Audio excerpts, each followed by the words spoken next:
European rules.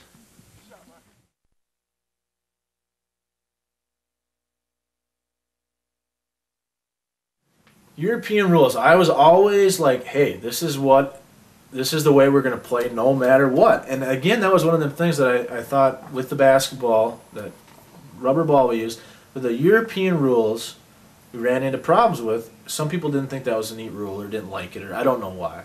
Because really, when you look back on it, it probably affected 0.3% of games because people just never thought of using it, or it just didn't affect them.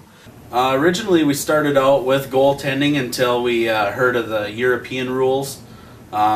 Basically, the goaltending happened quite a bit originally because everybody could jump up high enough where the 8.5-foot rim was, you'd go up there and hit the ball out of there, until we took over with European rules. And European rules just constituted that if the ball was above the rim, after it had touched the rim, you could go up and grab it. Rob's got it. He's drumming. Oh! European! Oh, down goes the ankle. Mike's hurting though. I think the early days out of the court, you couldn't get away with it a whole lot. I think we called goaltending quite a bit in the early days.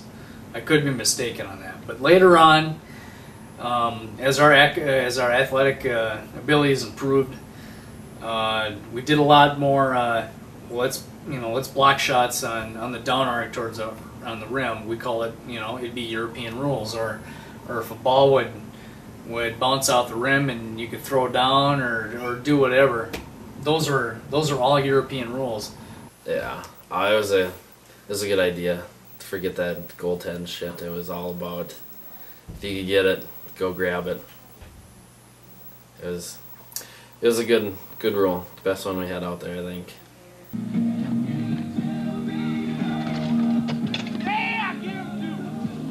European rules are great when you remember them. I mean, everybody, we'd always go up about 4 times before the game and be like, European rules, can hit off the rim. But as we see the shots bouncing off the rim, we look like deer in the headlights. Look up at it, watch it bounce off, and then watch it bounce into the rim and go, oh, could have hit that off the rim. It was something that was done every once in a while, but not as often as we probably would have liked to do. Obviously, it was kind of a thing where we could put back baskets, dunks, something we enjoyed doing, obviously, so that added an aspect to it.